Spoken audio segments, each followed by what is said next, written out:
bloodiest and cruelest campaign of World War II rages on a small island the size of Los Angeles, the Battle of Okinawa.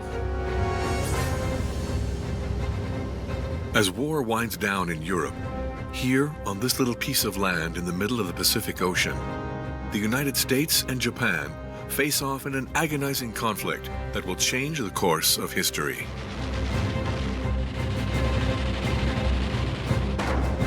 It's gruesome, high casualties. This is really a slugfest, more of a World War I type of battle. On the American side, 180,000 soldiers, an armada of battleships, and thousands of fighter aircraft. On the other, 120,000 desperate Japanese ready to die for their country. You had to be willing to sacrifice your life for the emperor. That meant you were a good Japanese citizen.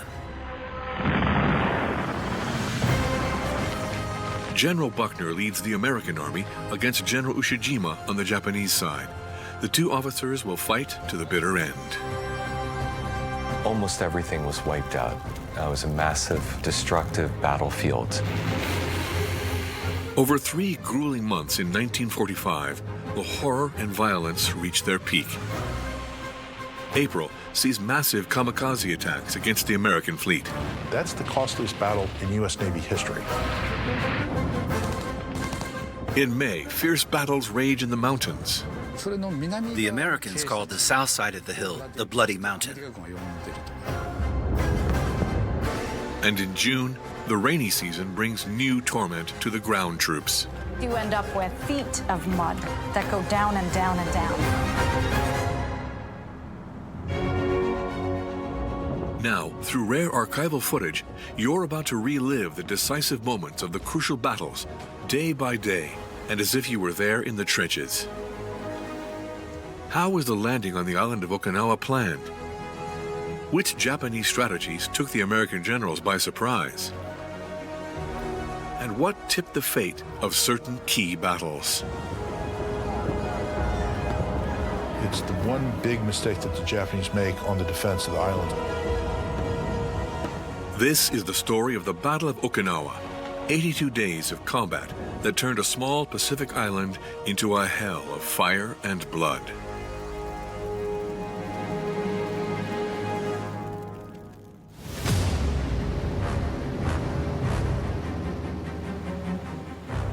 East China Sea, 5:30 a.m. On this particular Easter Sunday, 1,300 American and British warships, including 12 aircraft carriers and 7 battleships, are sailing towards the island of Okinawa. A super-powerful air-sea task force is ready to unleash countless bombs on the island in order to land and take it from the Japanese. The code name for this mission is Operation Iceberg. It is the largest assault of the entire Pacific campaign.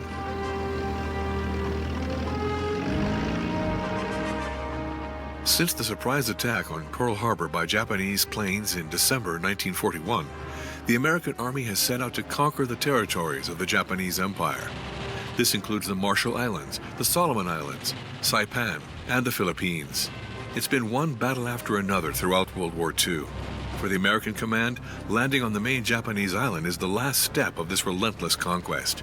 After the Battle of Ie Jima, the last islands remaining to be seized are in the Okinawa archipelago, located a mere 700 kilometers south of the Japanese coast.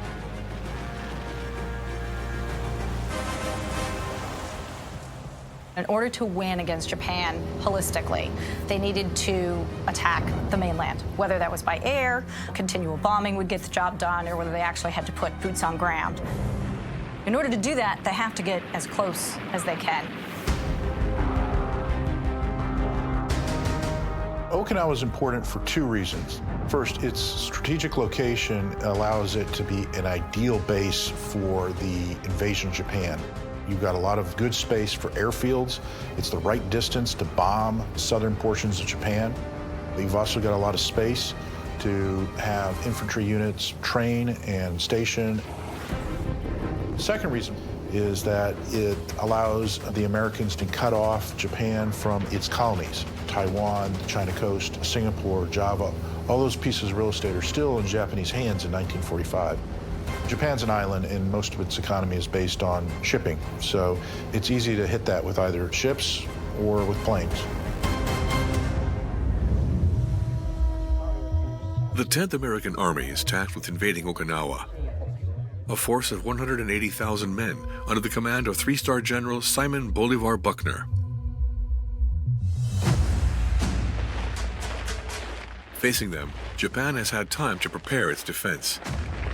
80,000 soldiers of the 32nd Japanese Army, led by General Ie Jima Mitsuru, are stationed on the island.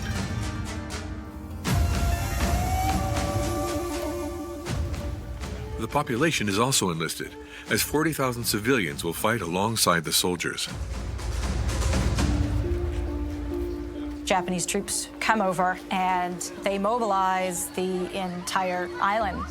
And I mean, every man, woman, and child is supposed to build fortifications and airstrips, and all their farming is supposed to feed the troops, and they're supposed to be prepared to fight and enlist to fight. The Japanese General Staff already knew that their army would be decimated in Okinawa. The main mission of the troops was to buy some time.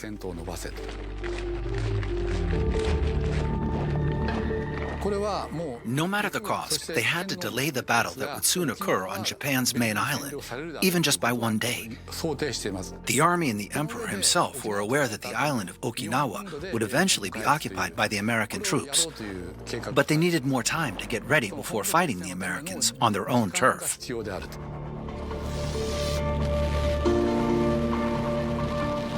The Japanese wanted to inflict a lot of casualties on the Americans. That was basically their main strategic objective in fighting the battle. The American General Staff decided to land on the western part of the island, on a coast stretching 8 kilometers south of Cape Zanpa, near the village of Hagushi. There, the reef is shallow, and several beaches run along the coastline. During low tide, their width reaches 45 meters, which is ideal for troop landing.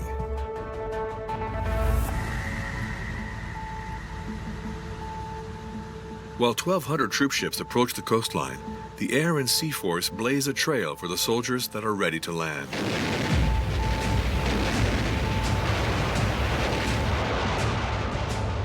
"40,000 shells, 30,000 rockets, and airdropped napalm. The fires of hell are unleashed on Okinawa.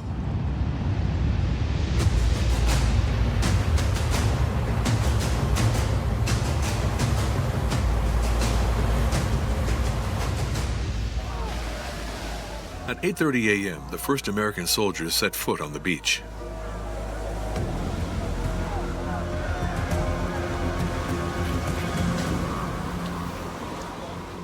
But as the soldiers are expecting to meet the fire of Japanese defense, the surroundings are unusually quiet.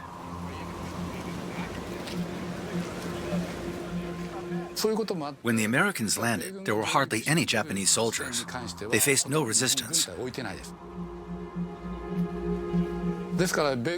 When the soldiers arrived on April 1st, it almost felt like they were going on a picnic.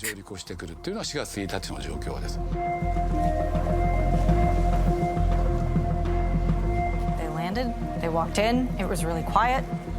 Soldiers and Marines alike were like, wow, this is relatively easy. There's no resistance there along the beach. You literally see soldiers marching inland, standing upright. And the Americans are getting lodged on the island, and they're like, what is the Japanese general doing? And the answer is, I don't know, but we'll take advantage of it.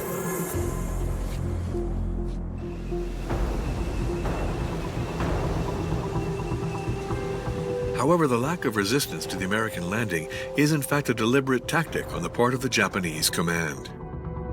The Japanese air forces were heavily damaged and destroyed. At this point, they really didn't have the fuel to make some of those operations. The thing that they decide to do is they're going to defend inland. They're going to defend away from the beaches so the Americans can't use their big guns from their battleships against them. So what happens is the landing force lands on the beach, and everyone is expecting, horrific casualties. And they're literally like, Where are the Japanese? The first day of Operation Iceberg is a complete and unexpected success for the American force. In just a few hours, an area of 14.5 by 5 kilometers is already secured, while the airfields of Kadena and Yomitan are seized by the infantry. The death toll on the American side amounts to 28. In comparison, the landing in Normandy had caused 10,000 casualties on the first day alone.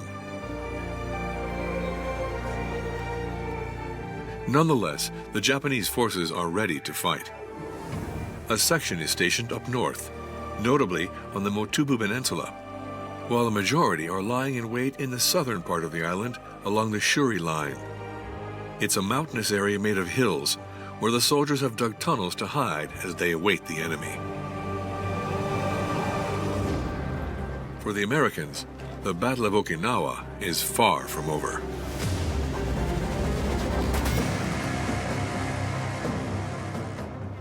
On the second day of the invasion, the American soldiers start progressing inland.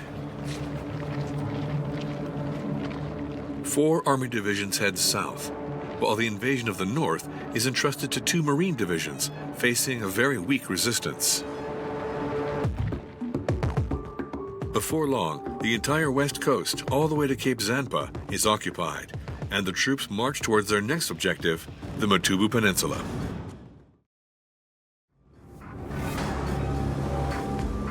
But as the soldiers gain ground, in the open sea, the naval force must face a relentless and unpredictable threat.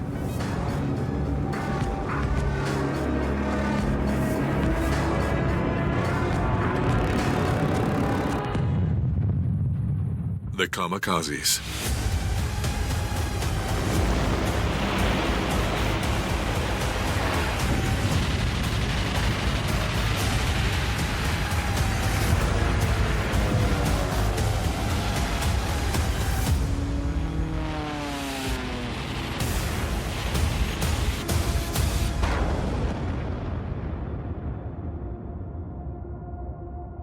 The Kamikazes were basically young, relatively inexperienced pilots.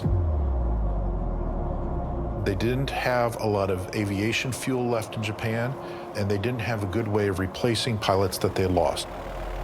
And when you go into combat, you're always going to take casualties.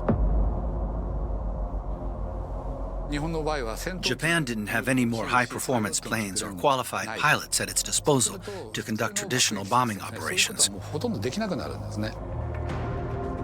So the General Staff decided to round up teenagers and ask them to simply crash on the ships. Back then, it was considered an act of bravery. One had to be willing to sacrifice his life for the emperor. That meant you were a good Japanese citizen. It was utter madness, pure fanaticism.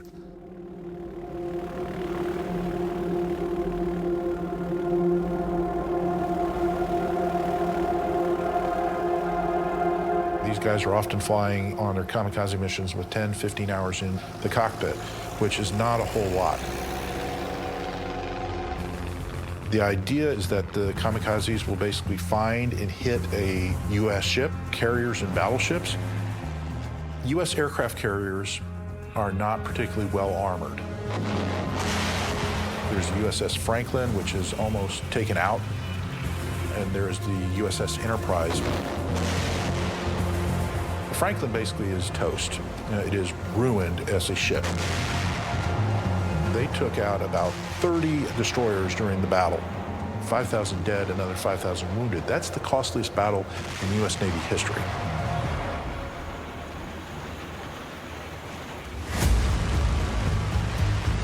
You're hitting destroyers. Boom, boom, boom, boom. The Navy is going, move faster, move faster. We got to get these guys out of here. So the kamikazes were really, really hitting them hard. In some cases, because it was so close, they could actually see the face of the pilot. Those images really stayed with people who experienced those attacks firsthand for a very long time afterwards.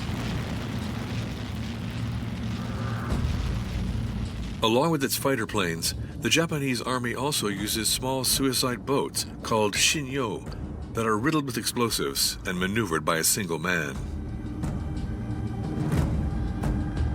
You tend to think of kamikaze as only being pilot, but kamikaze is a way in which they fight that is the pilots, that is the boats. A lot of it was being aimed at ammunition transports, so you can kind of cut off on some of that advantage that the U.S. had in terms of supplies, ammunition. The objective is not suicide. The objective is victory. The Japanese army stops at nothing to damage the American war arsenal. Hoping to weaken it furthermore, Emperor Hirohito decides to go all in and hit the Allied fleet stationed off the coast of Okinawa with full force by ordering Operation Tengo.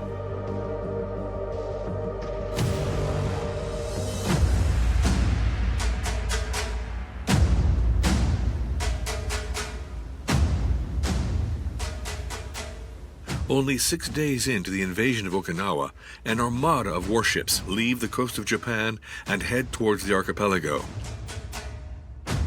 Among them is the Yamato, the largest battleship in the world. The Yamato was a magnificent ship, and it was something that was also the pride of Japan, too. It's 863 feet, 69,000 tons, and it had 9 18-inch guns, which is a little bigger than what even the U.S. has. This is about all they have left. So they send the Yamato down to Okinawa, and the idea was ram it onto the beaches of Okinawa, point its guns out towards sea, and shell the crud out of the American invasion fleet. Problem with that is we have radar pickets, we have submarines doing picket duty, and they see the Yamato coming.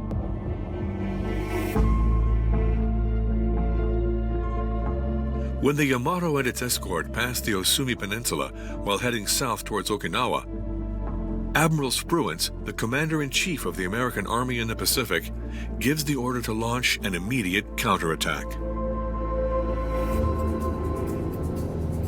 Admiral Raymond Spruance says, I want to kill that battleship, but I do not want to get in a battleship fight where they might actually win, or they might take a couple of my guys with them. So he basically sends airplanes off his carriers.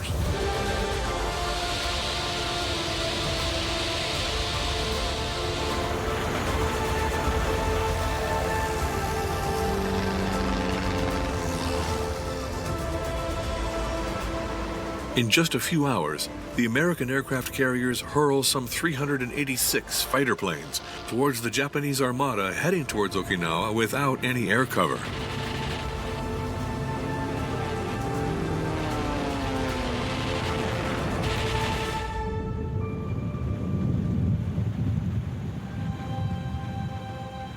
Despite the firepower of the largest battleship of the world, the Yamato cannot withstand the violence of the attack. On that day, the entire crew of 3,000 men perish. Biggest, baddest ship never fires a shot in anger. Goes down, completely militarily ineffective. Sunk north of Okinawa. Its sinking was a huge emotional loss to much of Japan, too. So much was symbolized in that ship, a whole national effort to build that size vessel. Operation Tengo is a complete failure for the Japanese army. They've sacrificed the jewel of their naval force without causing any damage to the enemy.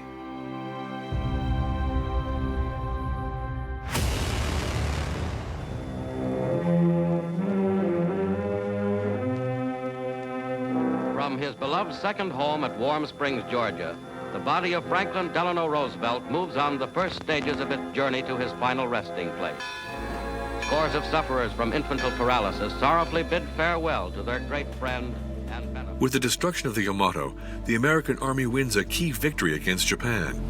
But meanwhile, the United States are struck by the sudden death of President Franklin Roosevelt. The entire world is grieving. The troops on Okinawa also pay tribute to the late president. But the Japanese General Staff used this event in an attempt to destabilize the troops. They sent to the field a propaganda pamphlet written in English. To all American officers and men, we must express our deep regret over the death of President Roosevelt. The American tragedy is now raised here at Okinawa with his death. You must have seen 70% of your CVs and 73% of your Bs sink or be damaged, causing 150,000 casualties. Not only the late president, but anyone else would die in the excess of worry to hear such an annihilative damage. The dreadful loss that led to your late leader's death will make you orphans on this island. The Japanese Special Attack Corps will sink your vessels down to the last destroyer. You will witness it realized in the near future. The numbers are totally whimsical, but the text clearly shows that the Japanese troops are willing to fight till the end, and they make sure their enemy is aware of it.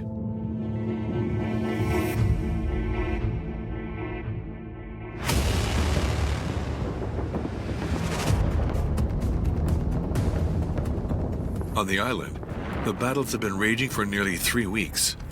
The invasion force faces a fierce resistance from the outposts of the Shuri line, preventing further advance in the south. In the north, the progressing troops reach Cape Hido. The last pocket of resistance is now surrounded on the Motobu Peninsula, near Mount Ietake, the Japanese headquarters of the North Sector.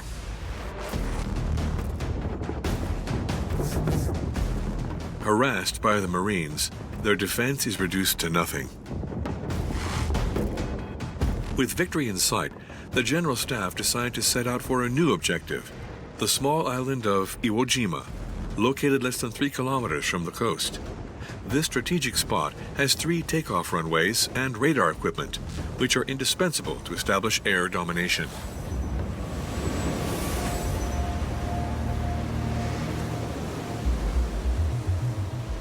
However, the geography of the island makes its invasion extremely risky. Japanese soldiers have taken refuge inside of tunnels dug deep into the mountain of Ie Jima. The GIs must climb under enemy fire coming from above, one of the most dreaded situations for military men.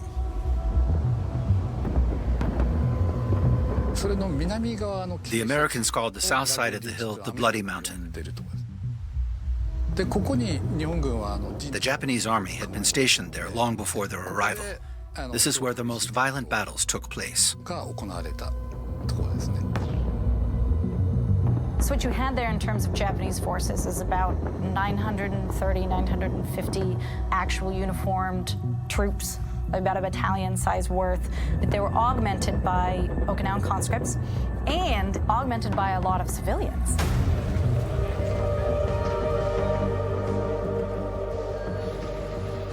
Several months before the battle began, the Japanese army had undertaken a brainwashing operation of the civil population on all the islands of the Okinawa archipelago. Propaganda pamphlets had been distributed with the intention of scaring the residents.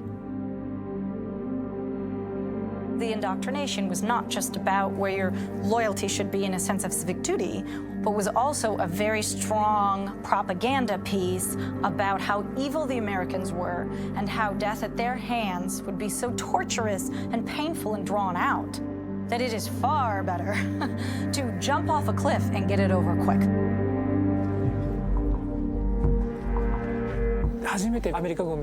We can easily imagine the fear of the civilians who saw American soldiers for the first time. They'd been ordered not to be taken alive. They panicked. Only a few people had received grenades to commit suicide.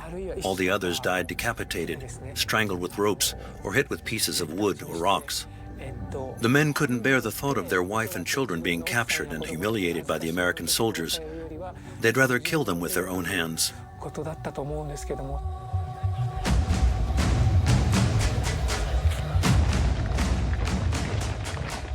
On the island, over 3,500 civilians are prepared to face the invaders.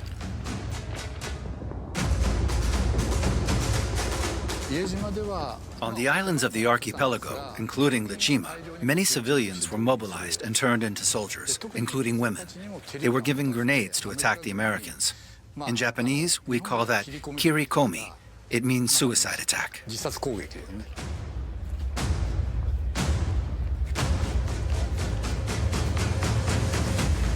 You'd have women running around with spears, women with their children strapped to them, still fighting the battle and defending the caves and all of that, which made it a very shocking type of combat for the American soldiers to handle and take over.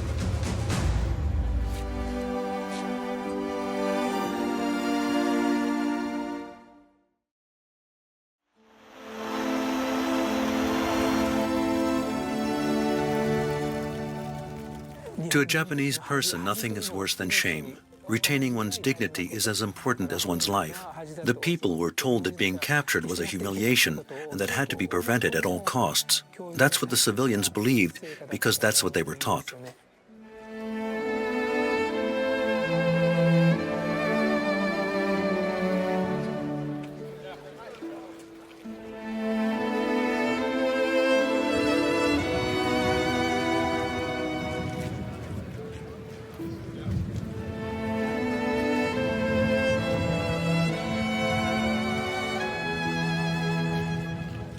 The battles on the small island of Ie Jima cost the lives of 4,700 Japanese, while only 149 are made prisoners. On the field, as the battle enters its fourth week, the American soldiers now realize that the hell of Okinawa has just begun.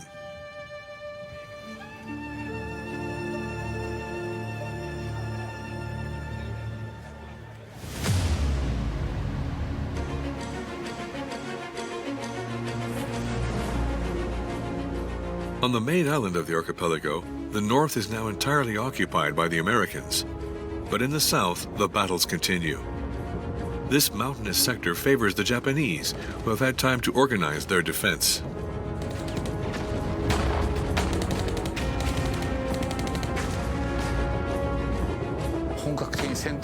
The Japanese troop arrived in Okinawa between August and September of 1944.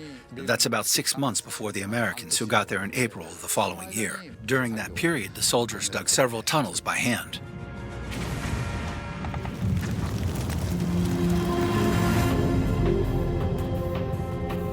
Every crest of every hill is the theater of fierce battles, and it often takes several days to capture a single position from the enemy.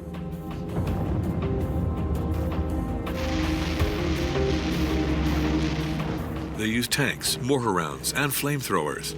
And yet, despite the devastating power of the American army, it seems almost impossible to drive the Japanese soldiers out of their hiding places.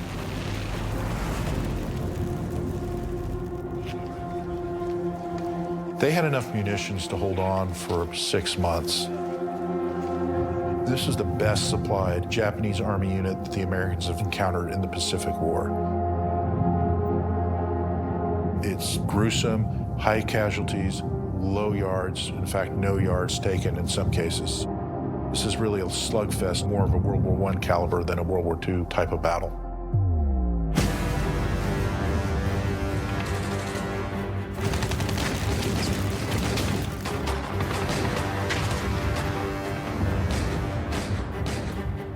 On April 24th, after 2 weeks of attempts, the Americans finally succeed in seizing Kakazu Ridge, a crest only 100 meters long.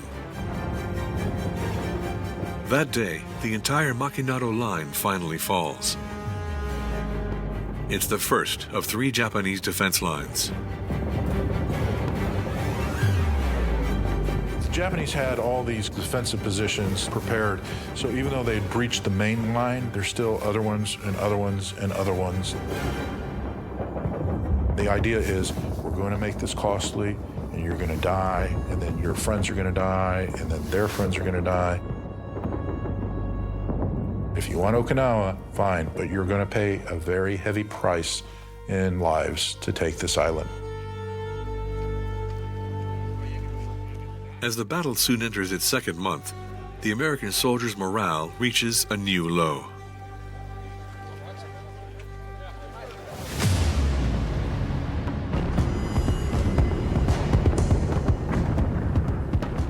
In the beginning of May, combat in the hills is raging. The Americans are faced with a fierce resistance that immobilizes both camps' positions on the field.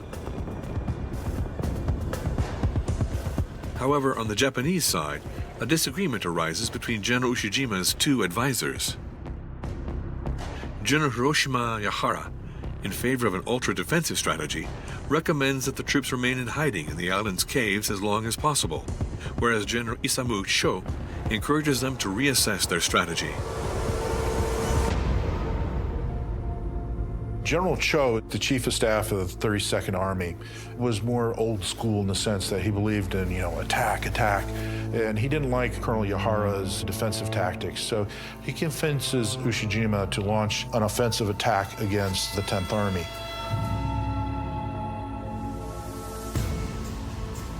The counteroffensive is based on two simultaneous moves involving a 3,000-man brigade supported by tanks that will hit the center of the American lines, while an amphibian assault on the back coasts creates a diversion.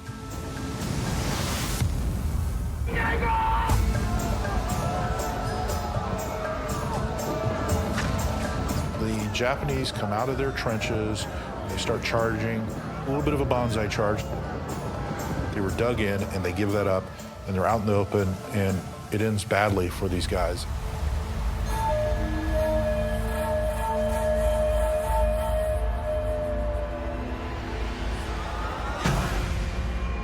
The counterattack is a complete disaster.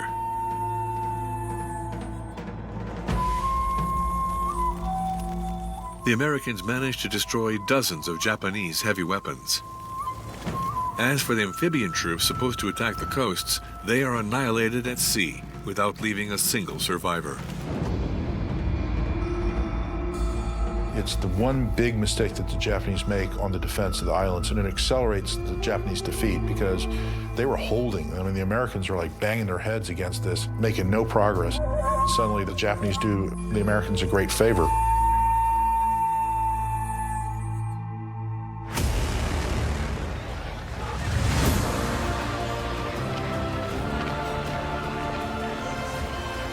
On May 8, 1945, victory is declared in Europe.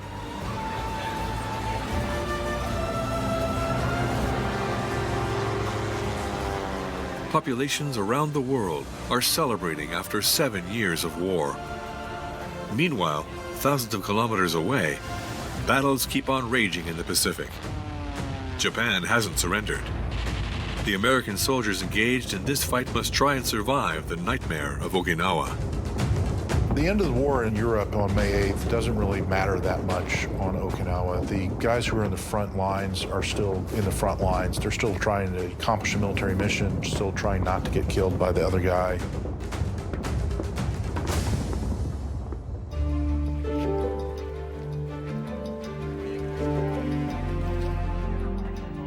On the field, the soldiers are settling in. The slightest truce is an opportunity to regain some sense of a normal life.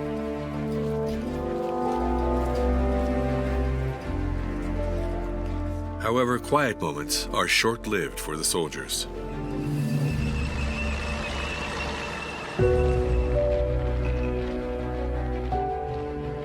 Day after day, they must head back to combat. Each meter gained in the south gets them closer to victory and their dream of ever coming home.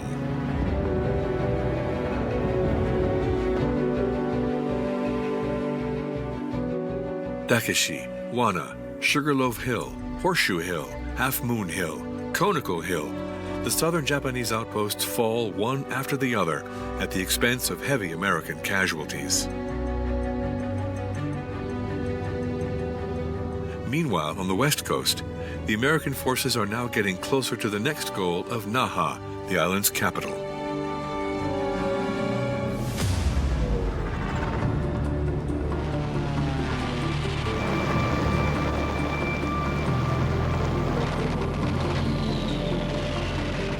In the last few days, the bombing of Naha by the American Air Force has intensified.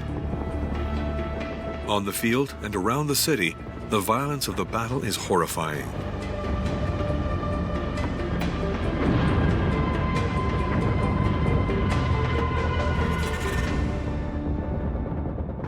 The Battle of Okinawa was described by a war correspondent as a succession of days in hell. In the hills surrounding Naha, as well as downtown, the advantage kept changing sides. One day, the American army dominated. The next, the Japanese would get back on top. The battle was so fierce that many American soldiers went mad.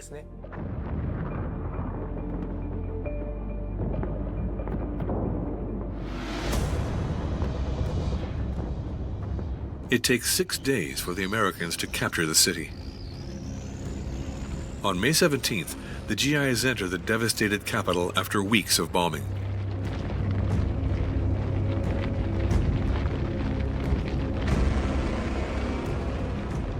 But even after the fall of Naha, the soldiers must face a new enemy, just as fearsome as it is destructive: the rain.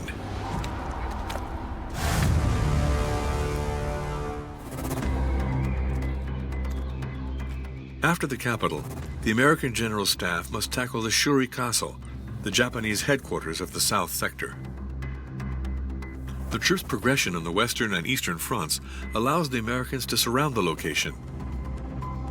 But Shuri Castle is an extremely protected fortress, sitting on top of a mountain riddled with tunnels.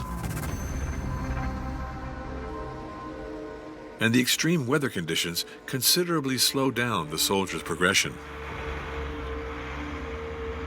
When you have steep areas that are very muddy, it becomes difficult for vehicles to move, tanks to move, personnel to move.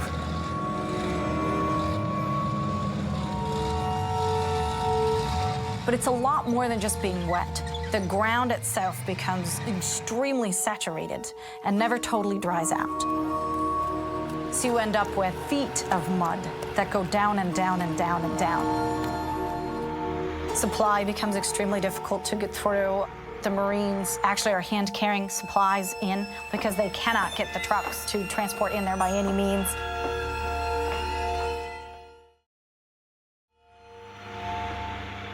Of course, it affects the air. You're not going to be flying in terrible, rainy, awful electric weather. If you happen to be holed into a cave, of which the Japanese are, that again affords them an advantage.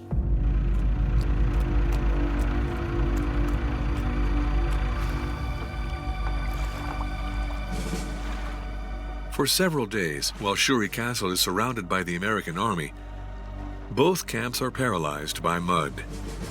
Any attack would be doomed to failure.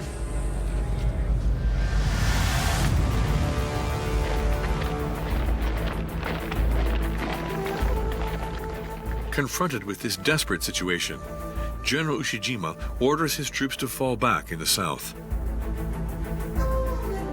Thanks to a lull, American surveillance aircrafts are able to spot the maneuver. General Staff launched the final assault on Shuri Castle, now deserted by the Japanese.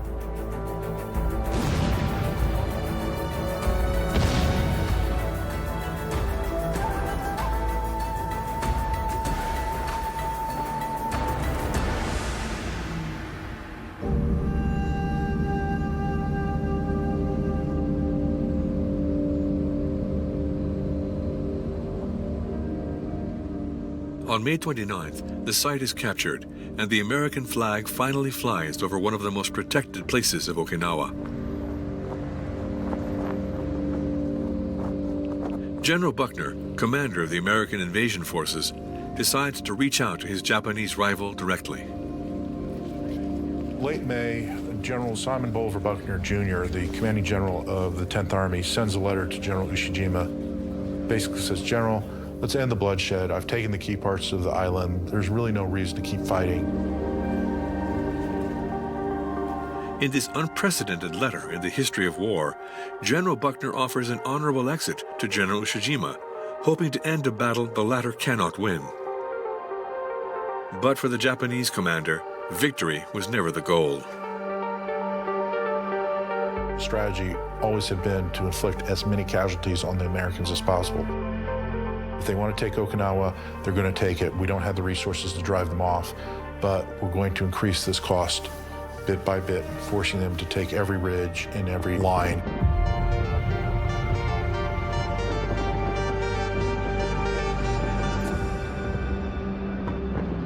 Where's the letter? There's no response. Following General Ushijima's refusal to surrender, the Americans start chasing the Japanese troops across the vast plains in the south of the island. Almost all of central and southern Okinawa were destroyed. Buildings, farmlands, trees, almost everything was wiped out. It was a massive, destructive battlefield.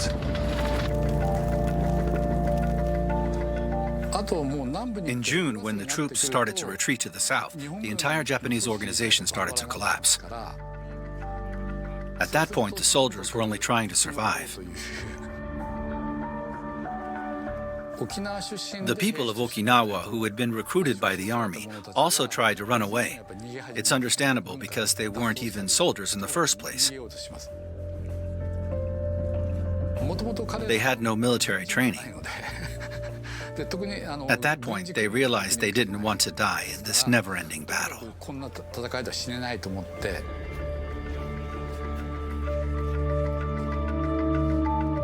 Abandoned by their own country's military, the civilians are left to their own devices. They're faced with three options: follow the orders given by the army and commit suicide to avoid being taken prisoner, run away and risk to die of hunger or sickness, or surrender to the Americans. The Japanese troops were forcing civilians to come out of their caves. They took their food, and those who refused to leave were simply killed by the soldiers. Even those that were spared by the Japanese army were forced to leave and found themselves defenseless. They were exposed to the American bombings, facing a certain death.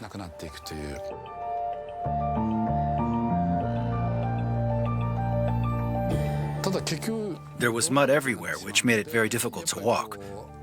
Most of the testimonies gathered from the residents say they had no other choice than to leave the wounded and the elderly behind, as they couldn't keep up.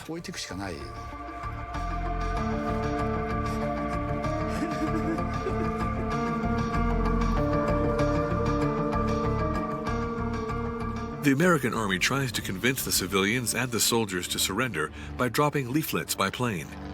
They contain testimonies, allegedly written by Japanese soldiers, saying that those who accept to stop fighting won't be harmed.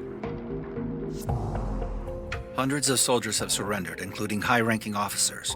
There's no reason to be ashamed. Instead of killing or mistreating us, the Americans treat us the same way they do their own soldiers. Once peace is restored, your family will be happy to know you're still alive.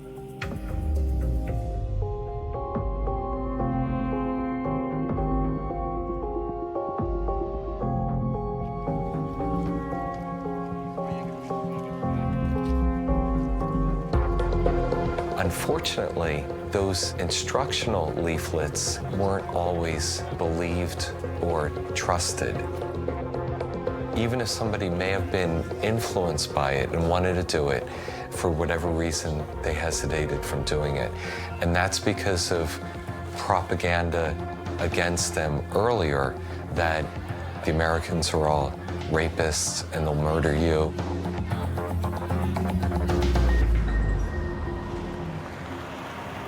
Several thousand residents are made prisoners anyway.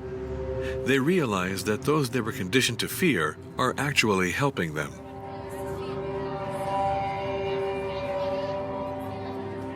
Family members survive, and then they're angry when they discover that the Americans are actually decent, giving them food, medical supplies. Since the capture of Shuri Castle, the Japanese forces have been retreating. A major section is stationed on the Oroku Peninsula, while the rest occupies a defense line at the base hills of Yaiju, Yuza, and Mizado. The Japanese positions are getting weaker with each passing day. The progression of the American army is inexorable. The Oroku Peninsula is finally captured on June 13th, Mount Yeju on the 14th, and Mount Yuza on the 16th. The very last of the Japanese forces are hiding in the natural caves in the far south of Okinawa, notably on the Kenishi Ridge and the hill of Mabuni.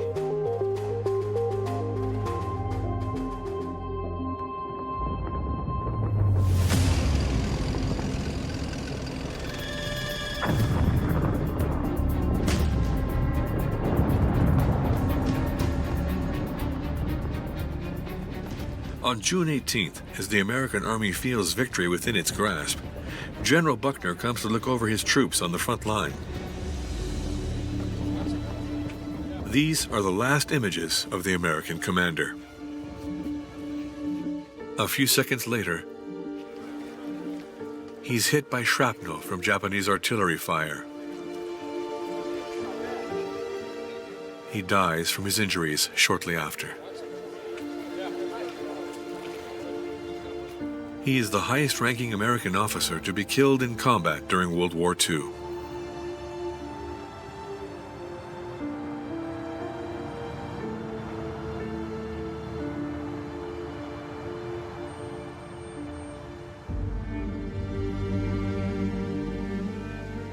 Three days later, American soldiers discover the body of General Ie Jima in a cave of the Mabuni Hill.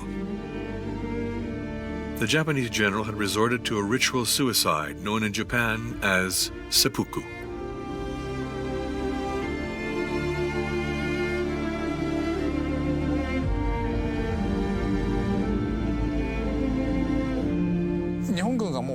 The Japanese army was going to be defeated. It was inevitable. Given the situation, there was no way he could return to Japan alive. That was the rule in the Japanese army. To surrender was unimaginable. He was hiding in a tunnel on the side of the hill, and the Americans were closing in. He was stuck.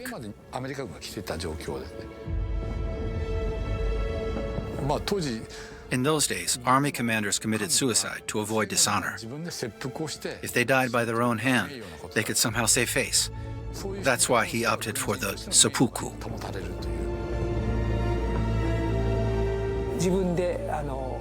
He disemboweled himself and asked one of his men to cut his head off.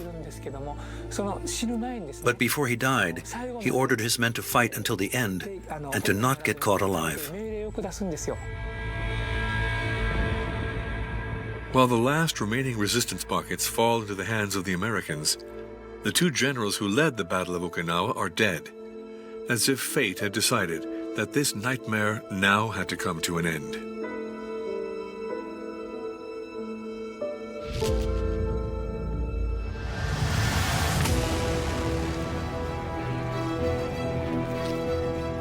On June 22, 1945, after 82 days of combat of gruesome violence, the Battle of Okinawa is officially over.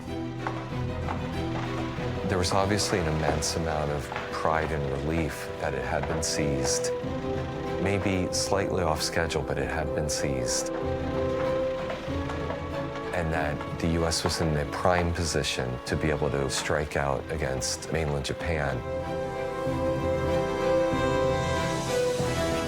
10th Army staff is starting to look at maps of Honshu and figuring out how can we land, where can we land, getting ready for the next big operation. And at that point in time, the invasion of Japan is scheduled to basically be November of 1945. So you only have about 2 months to get ready.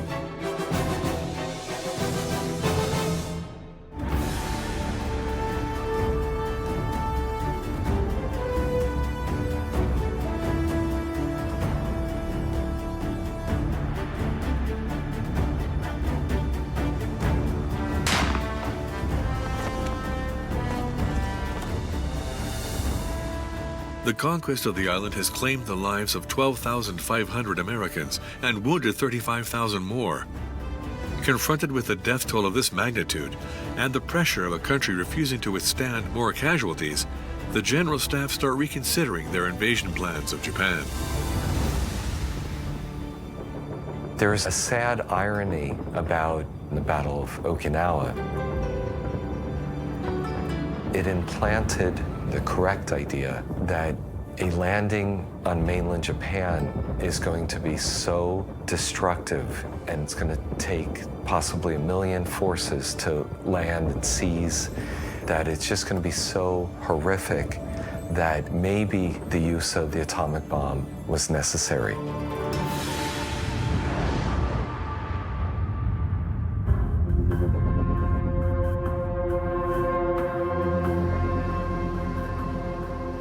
"45 days after the capture of Okinawa, the United States end the war with Japan by dropping 2 atomic bombs on the cities of Hiroshima and Nagasaki.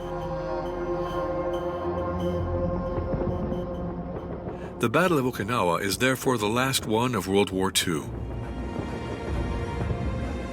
It has destroyed 90% of the island's buildings and cultural heritage, while costing the lives of 150,000 residents. After the end of the war, the Americans remain on the island in order to establish their main Pacific bases and implement a system allowing the people to regain a normal life.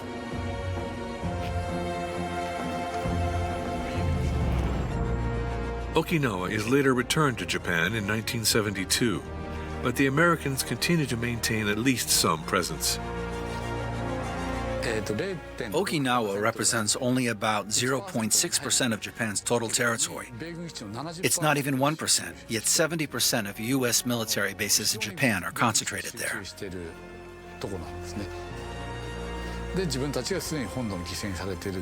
The residents still feel like victims, and their memories of war remain quite vivid. In a way, the battles that devastated Okinawa are not over for them.